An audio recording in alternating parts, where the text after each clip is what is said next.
شفنا ريفيوهات كتير الفتره الاخيره سموكري برجر اللي في شارع المكتبات، فحبينا نشوف تستاهل الضجه ولا لا. هنبدا باكبر سندوتش عندهم، سموكري برجر، فيه كل حاجه: موتزاريلا ستيكس، اونيون رينجز، صوص جبنه وباربيكيو.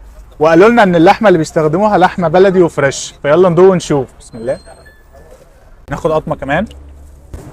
اللحمه حلوه قوي ومش ناشفه، وبيستخدموا عيش بريوش. سندوتش خطير، البطاطس عليها توابل حلوه قوي.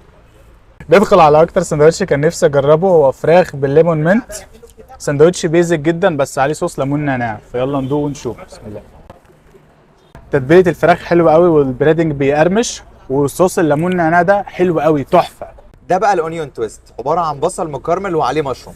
يلا بينا نشوف. بسم الله. الاونيون تويست حلو، بس السموكري برجر عليه اضافات عجبتني اكتر بكتير. ده سويت باتر، بيبقى عباره عن قطعه فراخ محطوطه عليها زبده وصوص جبنه. يلا بينا نشوف.